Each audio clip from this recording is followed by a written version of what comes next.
Assalamualaikum warahmatullahi wabarakatuh. Alhamdulillahi rabbil alamin. Wa bihi nasta'inu ala umuri dunya waddin. Wassalatu wassalamu ala ashrafil anbiya'i wal mursalin sayyidina wa maulana Muhammadin wa ala alihi wa sahbihi ajma'in. Rabbi shrah li sadri wa yassir li amri wahlul 'uqdatam min lisani yafqahu qawli, amma ba'd. Faqad qala Allah ta'ala fi kitabihil karim wa huwa asdaqul qailin. A'udzu billahi minasy syaithanir rajim. Ya ayyuhalladzina amanu kutiba 'alaikumus shiyamu kama kutiba 'alal ladzina min qablikum la'allakum tattaqun. Alhamdulillah, pemirsa yang dirahmati Allah Subhanahu wa taala. Puja-puji serta syukur marilah kita panjatkan kehadirat Allah Subhanahu wa taala yang mana sampai saat ini masih memberikan kita begitu banyak kenikmatan sehingga kita bisa sampai kepada bulan yang penuh berkah ini, bulan yang penuh ampunan ini, yaitu bulan suci Ramadan. Salawat serta salam semoga selalu tercurah limpahkan kepada baginda kita, yakni habibana wa nabiyana wa rasulana kanjeng Nabi Muhammad sallallahu alaihi wasallam, kepada keluarganya, kepada para sahabat, kepada para tabi'in, tabi'in, dan semoga kita bisa mendapatkan syafaat dari beliau nanti di yaumul qiyamah. Amin ya Allah ya rabbal alamin. Pemirsa yang dirahmati Allah Subhanahu wa taala, alhamdulillah kita telah memasuki kurang lebih hari yang kedua di bulan suci Ramadan ini. Semoga puasa kita senantiasa diberi kemudahan dan keistiqomahan oleh Allah Subhanahu wa taala. Sebagaimana yang kita ketahui, ibadah puasa merupakan ibadah yang langsung diwajibkan oleh Allah dalam Al-Quran. Sebagaimana firman-Nya, ya ayyuhalladzina amanu kutiba alaikumus syiyamu kama kutiba alal ladzina min qablikum la'allakum tattaqun. Wahai orang-orang yang beriman, telah diwajibkan atas kalian berpuasa sebagaimana orang-orang sebelum kalian, agar kalian bertakwa. Pemirsa yang dirahmati Allah, di dalam setiap ibadah, bahkan termasuk dalam puasa ini, tentunya ada syarat-syarat, ada rukun-rukun yang harus terpenuhi. Yang mana ketika syarat dan rukun itu terpenuhi, maka puasa kita insya Allah akan sah dan insya Allah akan diterima. Maka di dalam puasa ada yang dinamakan syarat puasa dan juga ada yang dinamakan rukun puasa. Apa itu syarat puasa dan apa itu rukun puasa? Syarat dan rukun merupakan sesuatu yang berbeda. Ya. Syarat adalah sesuatu perkara yang mana suatu hukum itu bergantung kepadanya, tetapi syarat tersebut bukan bagian daripada hukum. Itu yang dinamakan syarat. Seperti halnya salah satu syarat di dalam berpuasa adalah Islam. Ya. Maka seseorang tidak sah puasanya apabila dia bukan seorang muslim. Tetapi Islam sendiri bukan bagian daripada puasa. Akan tetapi rukun itu merupakan suatu perkara yang suatu hukum itu bergantung kepadanya, dan juga rukun tersebut merupakan bagian daripada hukum tersebut. Seperti itu. Jadi ketika niat di dalam berpuasa itu merupakan rukun, salah satu rukun puasa, dan juga niat tersebut masuk dengan puasa itu, ya, masuk di dalam puasa tersebut.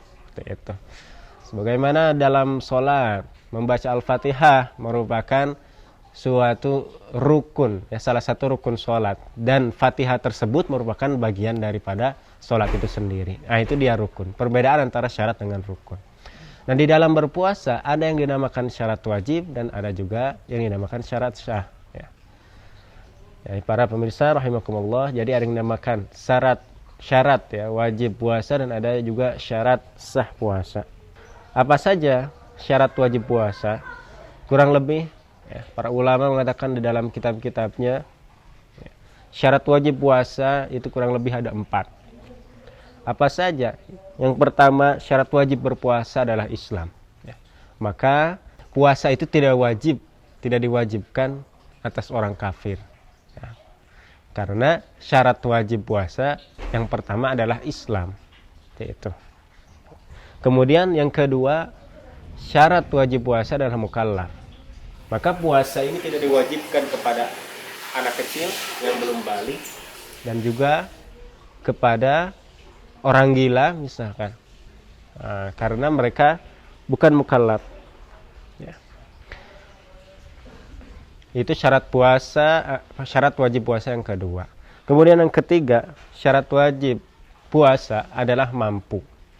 Maka puasa tidak diwajibkan ya kepada orang yang tidak mampu, baik secara fisik ya, maupun secara syar'i. Secara fisik misalkan seperti orang tua yang sudah tidak mampu, orang yang lanjut usia yang tidak mampu untuk berpuasa, maka tidak diwajibkan puasa, tetapi diganti dengan membayar fidyah.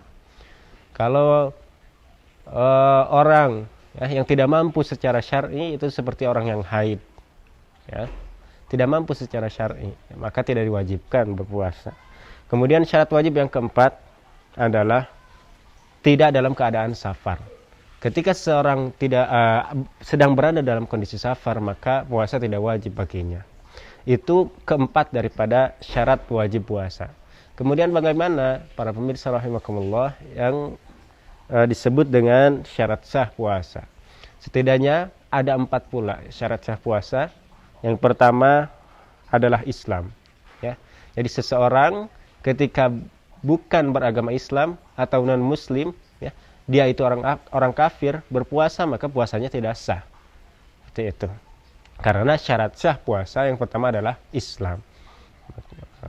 Yang kedua, syarat sah dalam berpuasa adalah berakal.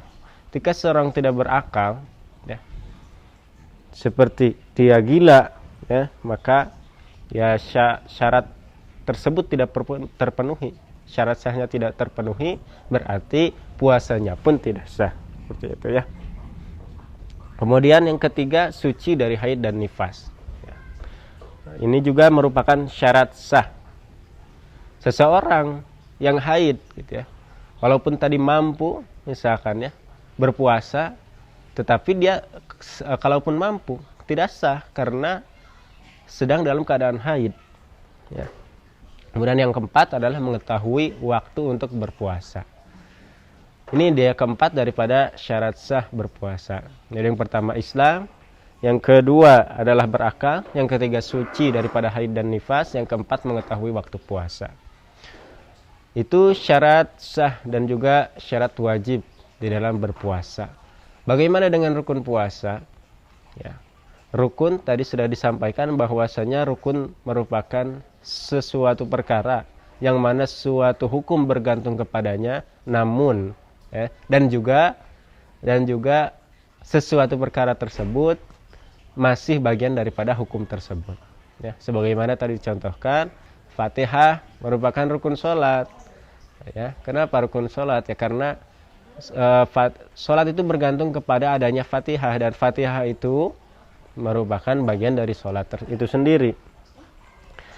Nah itu rukun ya. Kemudian apa saja yang menjadi rukun puasa? Rukun puasa ada 2, yaitu yang pertama adalah niat puasa ya. Ini merupakan salah satu rukun puasa. Kemudian yang kedua adalah menghindari hal-hal yang membatalkan puasa ya, menahan hal-hal yang membatalkan puasa. Jadi itu 2 hal yang menjadi rukun di dalam puasa. Apa saja yang menjadi pembatalan puasa? Insya Allah bisa dibahas di dalam kesempatan yang lain. Mudah-mudahan Allah menghendaki. Untuk kali ini kita cukupkan pada syarat dan juga rukun puasa. Mudah-mudahan apa yang saya sampaikan ada manfaatnya. Apabila ada benarnya maka itu mutlak dari Allah, sedangkan apabila ada kesalahan maka itu mutlak daripada diri saya pribadi. Mudah-mudahan Allah memberikan kita keistiqomahan, kemudahan di dalam menjalankan setiap kebaikan termasuk ibadah puasa ini. Itu saja yang bisa disampaikan. Akhirul kalam, wassalamualaikum warahmatullahi wabarakatuh.